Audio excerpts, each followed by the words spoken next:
I'm Pete Donaldson. I'm joined by Mr. Lukey Moore. You're the only person that calls me Lukey Moore anymore, and you're also the only person that puts Mr. in front of my name. I know, mate, but it's just when you're sort of starting something up, you just sort of you lay on your. It's my goodness me. My daughter has started saying goodness. Has she? Goodness. That's cute. My goodness. That's really cute. My son started saying, "What did you say?" What did you say? Yeah, like a proper Londoner. We've both got Cockney kids, haven't we? I think he gets it from nursery. Cockneys. So he used to say, "Pardon," and now he just goes, "What did you say?" It's funny. What did you say? I got in trouble this morning because in the office this morning. I got a WhatsApp from the Wi-Fi I have access to, and it was a video, and it was of her opening the freezer, pulling a drawer out, and the ice cube tray being totally empty. And she said, she said a little comment. As an American, Americans do tend to for like iced coffee. For iced coffee, she replied. On the little caption she put straight to jail. Right. I kind of agree with that because if your day revolves around or is definitely involved, you can't make ice quickly. Yeah, but let me exactly, and I have sympathy for her. But can I please give you the context that I gave her? Right. This was this morning. Yeah. Last night, I gave my son a bath. Right. He was in the bath. Ice bath. No. Well, training. This is he in training? He's obsessed with ice. Right. Ice cubes. Yeah. He just loves them. Ah. So you make him his water bottle. Yeah. He wants ice cubes in it. And what he's recently started saying is, you are in so much trouble. I want ice in the bath, right? Right. So I go and get the ice cube tray, and I put the ice cubes from the tray into like a little plastic jug, that I use to like wash his hair and stuff. And does he make you fill it with that blue bottle of water like that man gets at 4 in the morning? Ashton Hall. Yeah. And I give him the jug of ice cubes, and what he likes to do, it's quite cool. I quite like it. The science behind it's interesting because he's starting to work out now that if I put this ice cube in the warm water, it disappears. Yeah. And he's like, "Daddy, where's it gone?" Kind of thing. You can't teach. It's a teachable moment, right? Yeah. And it's fun for him. And is it tedious after 30 of them? Yes. But that's what a 2-year-old's like. So we're doing all that stuff, and then because he's 2, and I'm sure you'll have this with your daughter. He has to do everything himself, right? So I say, but now we've got to put the ice tray back in the freezer, and we need to fill it with bath water. yeah, I should have done that, but we need to fill it up with water first. So we get the little ladder out for him to get up to the sink. We put the cold tap on, and we start to fill it up. And then he says, "No, Daddy, we can't fill the ice tray up because I don't want to get water on my pajamas." Right? Yeah. I say, "Shall I fill it up?" No, you don't fill it up. Just put it back in there as it is. Right, and you think, I'll do this later. Yeah. And I was like, okay, I don't want him to have a meltdown before bed, so I'll just do that. Yeah. And obviously, having the fact that I've got a brain that's like a sieve now, because I've never getting any sleep, I just left it in there. Right. So it looks like a dig at my wife's routine. It looks obnoxious, doesn't it? It looks your iced coffee. I've not said to her at any point we haven't got any ice. I've not left the ice tray out. I've just put it in there empty. The ice have it. Yeah. Think of an ice pun. So that's the context. So I replied with that, explaining myself, and she didn't reply. So there we go. Maybe it needed PowerPoint. I can't use PowerPoint. We talked about Adobe software on everyone's Canva Monday. now, isn't it? Yeah, I can get emails about do you want to use Canva a bit more from Canva? Can I make? We all use it. Don't worry about it. Can I make a confession? Right. The only software of that type that I've ever used competently is Word/Google Docs and Excel/Google Sheets. Right. I've never used Photoshop, never used After Effects, never used PowerPoint, none of that stuff. Right. So you've never, are you like a paintbrush? That's another thing that's got Microsoft AI. Paint. It's supposed to, so it has an AI assistant on it. Fucking Microsoft Paint. Minesweeper, yes. Yeah. Solitaire, yes. Pinball on Windows 2000 machines. Don't think I had Windows 2000. What? I think it's the best. It was such a good. I had 98 and XP. God, I loved Windows 2000. XP was a bit of a baby out with the bathwater situation, but Windows apparently has never been worse. Like the performances. Right. What are we on now? What's the model? I don't know. I think it's called Windows. I don't know, to be honest. Windows 12? Windows 11? I think it might be Windows 11. What Apple software iOS system are we using? I'm on Ventura. Is that the most recent one? Yeah, I don't know. I can never keep track of those. They just kind of pop up when they fancy it. Yeah, Windows 11 launching in version 26H1 launching in 2026. Yeah, I think we're on Windows 11, but it's awful apparently. Everyone hates it. Huh? I've not used Windows for so long. Yeah. I'm a MacBook guy. Well, I do think because Windows is so bad and people are kind of used to Macs, I think a good Linux distro would probably turn a few heads these days. What do you mean? Because everything uses browsers nowadays. If you do most of your stuff on like Google Docs or whatever, you never need anything more than Google Chrome. No, exactly. And the thing, and obviously the thing I use with thing about Google Docs is that like, it's wherever you want it to be. It's obvious. It's so much easier. Yeah. And so unless you're on a train, there's a bit of a pain. But what's Linux? Linux is like Windows or your Mac OS. It's right. It's an operating system, but it's public domain. People can change it, modify it. So it's like for Wikipedia. Different needs. Well, yeah, but it's kind of like it's a toolbox that people can modify. It's been around for decades, and people, if you want something that's more focused towards, I don't know, sound creation, you can do that. If you want a thing that runs a server, you can run it. Most of like the servers will run on Linux. That sounds good. It is good. It's good. Fiddly though. Fiddly. While I fully appreciate this isn't the major Steam Deck runs on it. Does it really? Yes. Okay, that makes sense.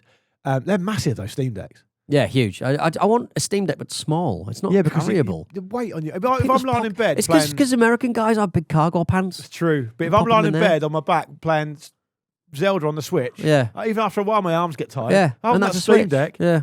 I'll have 4 hours like Popeye. Anyway, what I appreciate this isn't the main takeaway from the Epstein file story. Right. Did you see that one that came out about how they were, some of his like cronies or his staff or whatever were reputation washing his Wikipedia page?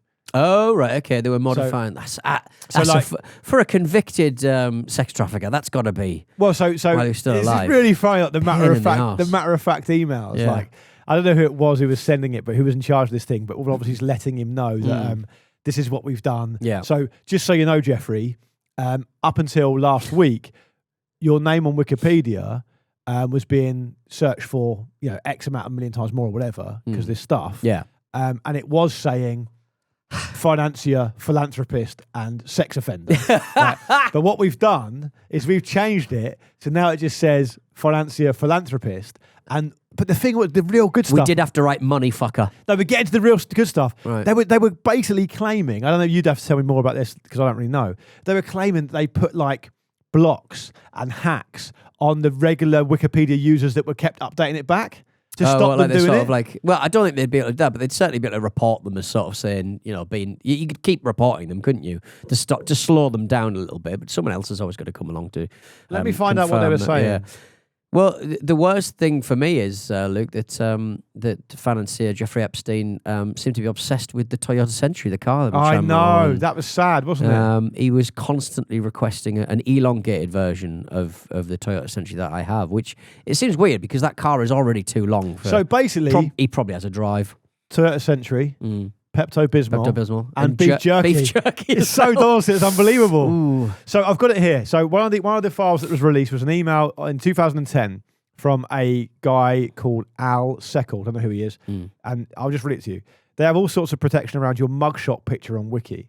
And so we are hacking Wiki now to remove it and replace it with the photo that you sent, which will have the headline, Jeffrey Epstein, businessman, philanthropist. Right. By the way, we also took you out of the sex offender category and removed the headline in beginning sentence from Wiki that also stated sex offender. So now it just reads businessman, philanthropist. We recorded the IP addresses for the people who were going in and changing our edits back, and we hacked the site to block them back in. That's why the site is now stable. Yeah, he didn't. Is he talking shit? I think he's talking shit there. Nobody hacks Wikipedia. Well, they certainly don't anyway. I think so you reckon he just showed off to his boss? Just telling a granddad. Yeah, we fixed it definitely. Yeah. Oh, you're probably looking at an old version. Your internet's probably cached the old. Isn't that version. funny though? Isn't it? Yeah, absolutely. Oh, we've taken you out the sex offenders category now. Cheers. Somebody else yeah. It's just mad. Like I said, I know it's not the main takeaway. No, but I'll tell you what is. Bad though.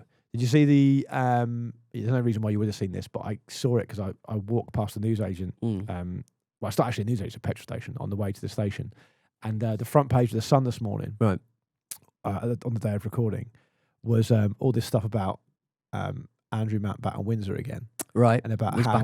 back up and running, is he? Well, the Sun are reporting that £3 million of the £12 million he paid off Virginia Giuffre, for her silence, basically, came from a loan from now King Charles. And £9 million came from the estate of Queen Elizabeth II as a loan. Yeah. And he's paid not a penny of it back. So basically, the public purse is paying for the royal family to silence a victim of rape. Look, I mean, but it's weird, isn't it? When you put it like that, it's really, really bad, though, isn't it? Massively. And you would probably say that Britain, it has been one of the more motivated partners in this sorry affair. In the same way that, like, how do you mean? Well, like, most of Trump's cronies are involved in all of this. Yeah. And no head has rolled because it would affect Trump. But in Britain, we've obviously, Mountbatten Windsor's obviously been Mountbatten Windsored, and rather than his previous title. And it looks like also Mandelson and Starmer might lose his job. Starmer might lose his job over it and stuff. Yeah. I mean, it's stark, isn't it? And we're still on the hook for however £1 million to silence a rape victim. Astonishing. It's astonishing. Bad. And the congressional hearing with Pam Bondi the other day was wild. That is absolutely mean wild. girl. She's mean girled it. Oh my God. I couldn't believe it. Can you believe it? But what I mean is, like, if you watch those hearings that have been going on for such a long time and are an integral part of American democracy. Yeah, but like it's like, how can you watch that and not think this is not fit for purpose? No. Like, I know there's a certain amount of grandstanding and give me drama back my 17 seconds. Yeah. I want 17 seconds. Yeah. You've not answered the question. Let me start on. I think you've perjured yourself. There was a situation back in the day. I think it might have been, this is how long this stuff has been going on, and I might not have the details right here, but just to give you some perspective, I'm definitely on nodding terms with the detail from what I can remember. Like, when the camera was first invented, right, there was a bit of a scandal because a guy snuck into a congressional hearing and took some photos with this very, like, primitive camera. Right. And it became a scandal. He was like, fuck it, you shouldn't be taking photos of this. This is crazy. You know, what are you doing? This new technology is going to steal all our souls and all, hell in a handcut, all that kind of stuff. Yeah. I appreciate that was a long time ago. But it does show you that at least at one point in the past, it was seen as actually quite serious business. Yeah. You think about some of the stuff around, I don't know, Nixon and Watergate and the Vietnam War, and even stuff a bit further back than that. Like, there's always an element of theatre to it, and everything is an extension of the entertainment industry in America. We know that. But this is like something else entirely. And you wait for that Clinton one. That Clinton one's going to be wild. Yeah, explosive, Right. That's going to cross the threshold, that Clinton one, whenever it happens. It will be the TV event of the year. But they're both too clever, aren't they? To give the people what they want. They're too clever to give the people I think a sorry display. My read on it, as primitive as it is that James Comer, who is is a complete fucking wanker and a massive grandstander and a complete dyed-in-the-wall fucking weirdo MAGA guy, has made a lot of hay digging out the Clintons. In some cases, rightly so, because they've not carried themselves with an amazing amount of credit, to say the least. Right? They're not where they shouldn't be seen as the good guys here. I don't think. No. But the Clintons have turned around and said, "Sure, all right." Well, and massively called his bluff. Eventually, sort of say, yeah, but they've called his bluff by saying, "We're not scared of anything. Yeah, you shouldn't be scared of anything. We'll do it, but we'll do it publicly." But then what? But what have they realistically got? I get the sense that Clinton is just one of those, Bill, this time. It's one of those guys that, like people who sort of leave politics, they sort of float around rich people, just trying to scrabble a bit of money away. And he's obviously got interests outside of that. He's, a bloke who just likes fucking women and stuff. But there's certain stuff in there, mate, that is... What's he realistically going to say? At the very least, given that half the committee will be political enemies of his, and there are no standards left, as we just discussed, at the very least... on the best day, it's going to be hugely embarrassing for him, and that's just that's for him, just the affairs. But then, you sort of look at the way that the Republicans are sort of dealing with this, sort of saying, "Oh yeah, you don't want Clinton to get in trouble, do you?" It's like, yeah, the Democrats, to their credit, are saying, "No, absolutely fine. We don't care if he's involved in any of this. He needs to be fucking roasted. He needs to be behind bars, etc., etc." But they're sort of treating it as it's like a fucking team sport, isn't it? That's exactly what it's like. When one side is massively saturated by MAGA Epstein fans and problematic men. But have you heard of, and I'm not saying there's any kind of credence in this or that it's true or anything like that. I'm not saying any of this stuff. But we have to understand the playing field as it currently is, which is that it's mad, right? Yeah. Have you heard of the Clinton body count conspiracy?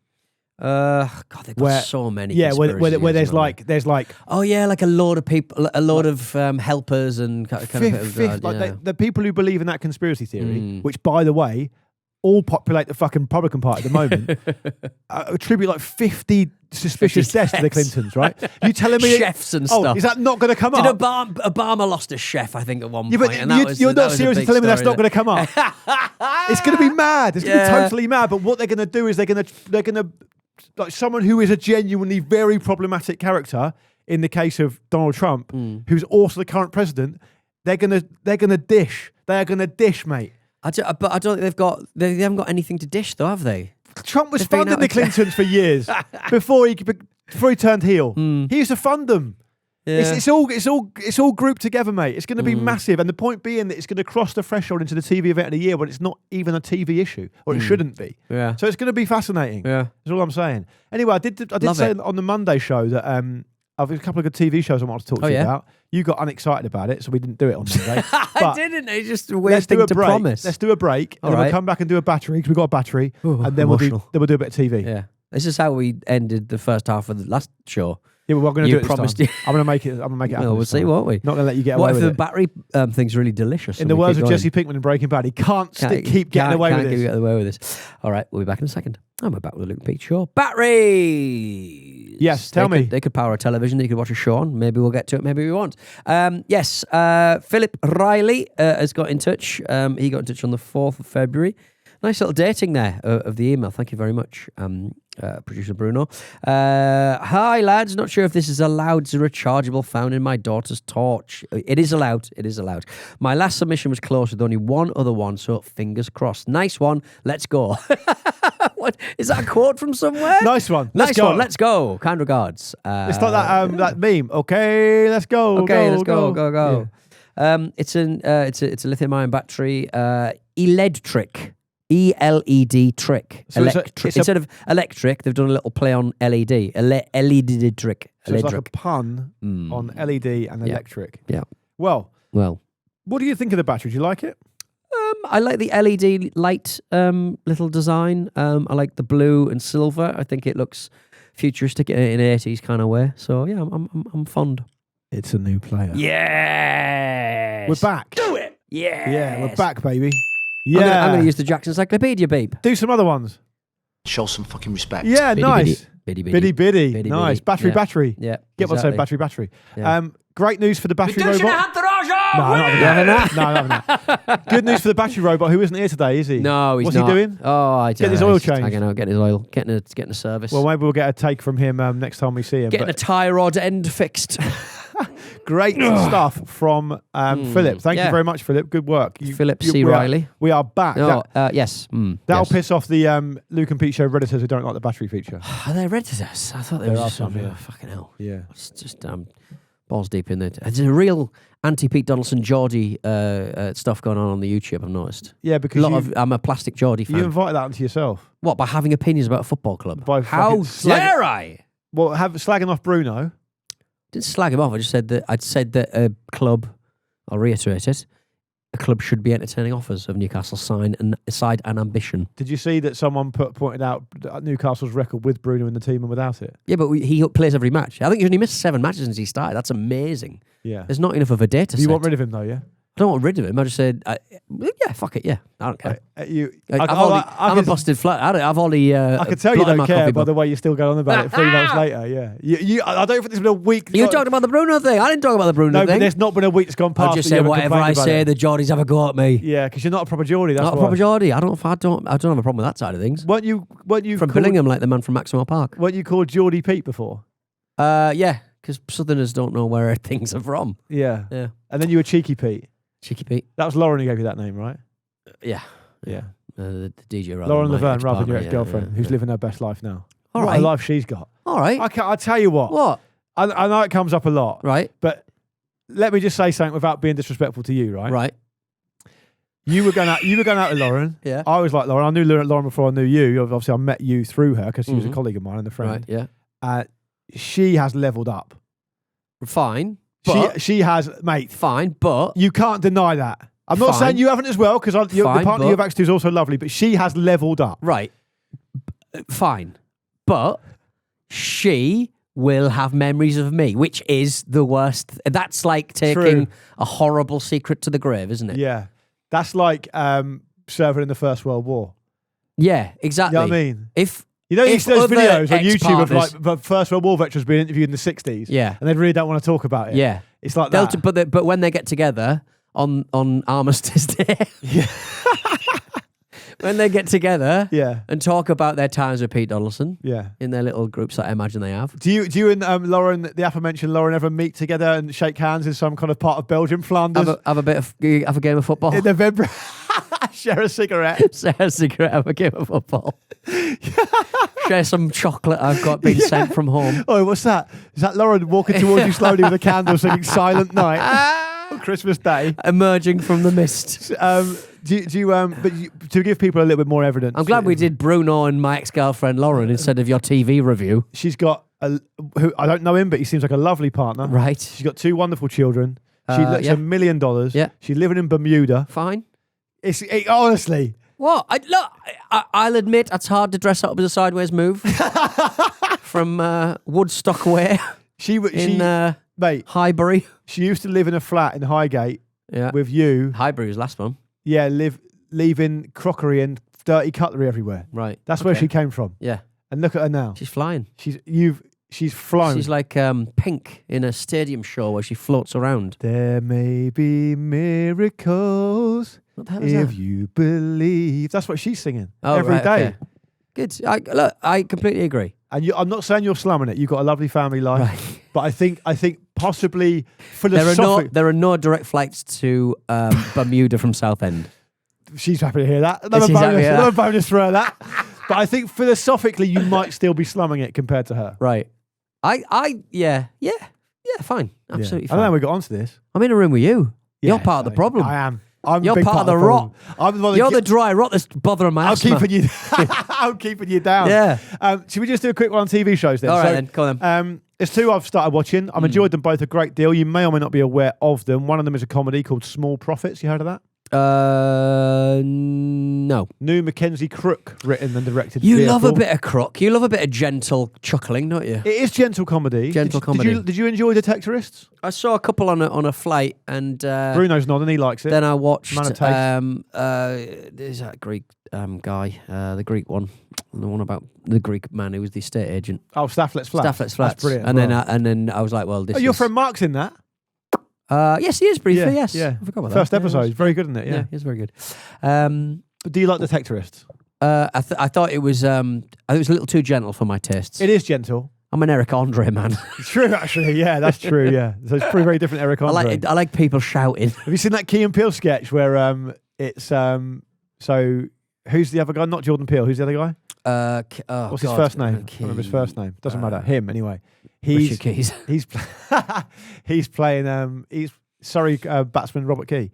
He's playing a senator and he's talking to a town hall and he's saying about how he's a Democratic senator and how tolerant he is and all the rest of it.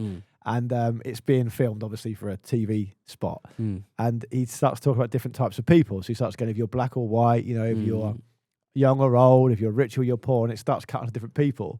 It says if you're gay or straight, or it says it cuts to Jordan Peele, who isn't gay, and it keeps cutting to him every time he mentions. And honestly, I was fucking cracking up. It's so Honestly, good. the creativity of that show. When you watch, like, I know SNL have to write and put it out, you know, really quickly and stuff, and they have to. New UK one coming, by the way.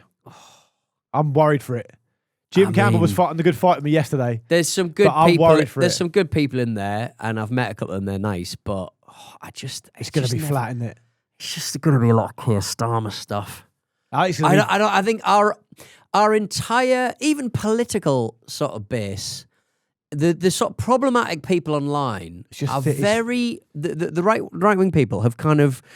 They're obsessed with like American stuff now, and the American way of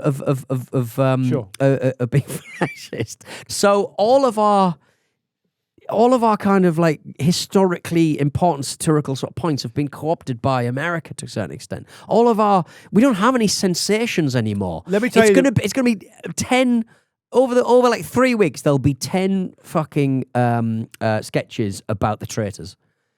Do you know what I mean? Bit of Brexit stuff in there. God. 10 years on. Yeah. Bit of Brexit stuff in there.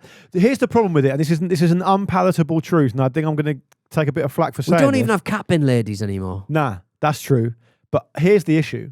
I think you hit on something there. You alluded to it at least, which is that if you look at all the kind of edgy comedy that comes from America, you have really good people like Jon Stewart on the left, and you have people like Shane Gillis and Theo Von and Andrew Schultz. Like, some of those are varying different levels of problematic, but you get the point. And they're pretty. I mean, whatever you think of their politics, they're pretty good. They're like solid, right? They're funny, and with I think the UK politics stuff always feels, and this is why I'm getting to the point. The reason the American stuff is good is because it's fucking harsh, and it's really kind of bombastic. And whenever you get political comedy recently in the UK, forget Brass Eye, the Day Today, all that fucking stuff that was properly challenging. It's all now like Andy Parsons on Mock the Week or someone guest presenting Have I Got News for You. None of it's going to be hard hitting. And on the UK version of Saturday Night Live, none of it is going to be anything other than soaking wet blanket liberal observational comedy. And you have a problem with saying that because you think that's the kind of comedy you think you like. No, I have no interest in Radio 4. Nah, but that's what it'll be. It will be Radio 4. But what I will say is, I don't know who the writing people are, but I presume they are slightly. There's less money involved compared to the American version, and I just worry. Lorne Michaels is involved in it, though, isn't he? He is, yeah. It sounds like they're giving it a good old go, and the cast is challenging. I think the cast's good. I don't know all of them, but enough to sort of go, oh, they're not doing the James Acaster isn't involved. You know what I mean? So at least they're trying.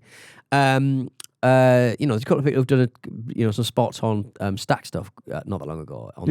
And you have to assume that the writing staff are also interesting. But fundamentally, I think you got to remember, we're in our mid-40s now. It's not for us. It will be. Why not though? It will because Saturday Night Live audience is for us. But I would say that that kind of if they're bringing in sort of challenging writers, challenging youthful writers, I just think that if we find it crap, I just feel like we may have just aged out of. No, but I think that's a cop out, Pete. You think? I think that people say that a lot, but it's a mass market.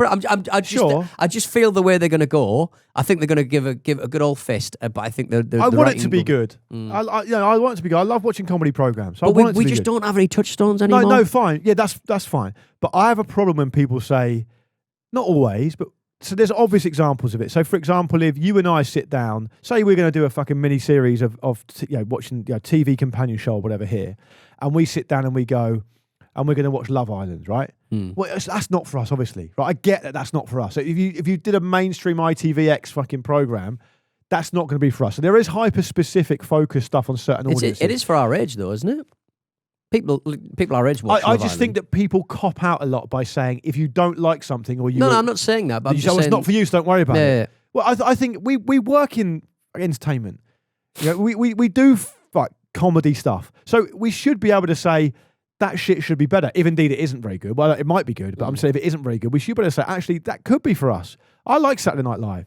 Some of the best stuff I've ever seen growing up watching comedy has come from Saturday Night Live. We grew up fucking watching like John Candy and fucking Wayne's World and shit like that, right? I don't think we did though, did we? Because we never had access to it. No, I mean the products that came off the back of it. Oh yeah, massively, yeah. Like Belushi and Blues Brothers and Chevy Chase, that kind of shit, right? So if that's going to live up, it's not going to live up to that. But if it has intentions of living up to that, there's no reason we shouldn't like it. Yeah, I just feel sorry. I feel sorry for them. They're not hiding to nothing. And they're getting dough though. Are they? You reckon they must get dough? I don't think anybody. I honestly, I just don't. I think all of our stuff has been caught by America, and we have nothing left, and it's the last and tiny amount of money kicking around. That's an interesting point as well, though, isn't it? Because what that means in real terms is that actually there doesn't really these days need to be a UK specific Saturday Night Live because if I decide my favourite comedian is Shane Gillis, I can watch him whenever I want. Yeah, but and also you used to go, who's the celebrities going to bring in? That woman who's on this morning. Do you know what I mean? Like the loose women. Like there's your cultural touchstones, and they're it's not razzle dazzle, is it? You might get an odd American star who's in the UK for stuff in town, or maybe a band or something. But then could they get what's his name? What's the geezer's name who did the Rasta gig? Rasta. He did that Rasta impression on Saturday Night Live. Oh yeah, the Adrian French Brody. bloke. No, Adrian Brody. No, Adrian Brody. I'm thinking. Yeah. I always get Adrian Brody mixed up with the fella who was in La Haine for some reason. Oh, that's Mezrine. I can't Yeah, remember his name now. Mahreen. Yeah, what's his name? Vincent Cassel. Vincent Cassel. Yeah, you know. Speaking, I am going to get back. We to could get a Cassel. We could get a Cassel. But you know when Brody did that Rasta thing, and people, it was like obviously terrible. Who's the fellow who did the Rabona on the Everton player who did the Rabona who fucked it up? No, it's Birmingham. It's David Dunn. David Dunn. Yeah, it's the David Dunn. I'm going to do it. Like just sat in his dressing room going, I'm going to do it. And people are going to lose their fucking minds. I've heard people talk about that. You like, thick bastard. Yeah, but the thing is, I've heard people talk about that in like hushed tones about how disgraceful it is and stuff, right? Whereas actually, for me, it's obviously so ridiculous. And for America, that. I watch The Office every night. There's stuff like that happening, and that died in 2012, 2013. You fall asleep to The Office all the time. I fall asleep to The Office all the time. Anyway, Small Profits. It's made by Mackenzie Crook, the detectorist. He's in it as well. The main character is Piers Quigley, who's in Detectorist in a minor role, but he's brilliant. He's the older beardy guy. And the whole premise is that his long-term girlfriend has disappeared, and he's living a kind of small town, kind of unsatisfied life because he's never quite got past how it happened many years ago and why it happened. And then his dad is played by Michael Palin, who lives in an old people's home and talks to him about how back when he was working in Egypt in the 50s, he met this alchemist guy, and if he did this and did that, you could get these little homunculi prophets to tell him where his girlfriend is, and it's about him setting about trying to make that happen all the time. But all the other kind of detectorists, small, like gentle comedy stuff happens alongside it, kind of suburban kind of comedy. A lot of symbolism in it as well, which Detectorist also has. Really, really good. About 4 episodes in, it's excellent. Oh, cool. And the other one is, very quickly, I started watching Under Salt Marsh. Right. You would have seen that advertised all over Sky. Right. It's got Kelly Riley in it from Yellowstone and Rafe Spall, who I think is one of the best actors in the world, actually. Such an underrated actor. I just forget she's British, isn't she? She is. Right. And it's set in Wales on the salt marshes of a kid who turns up dead. And it's a murder mystery thing, but it's also set against the background of a dying out way of life and a big flood that's coming. And the race to kind of solve the crime. This is the sort of stuff we should be concentrating on. It's great. Depressing. We're good at that. Britain's brilliant at that. We look great. It looks inhospitable. Yeah. A lot of Britain. Yeah. Just fucking, go. We could be the new Scandi drama place. But it's very much like a Scandi drama. I would recommend both of them for different reasons. Love to hear from everyone listening if they've enjoyed them as well. And those are my 2 TV tips for the week, Peter. All right, well, there you go.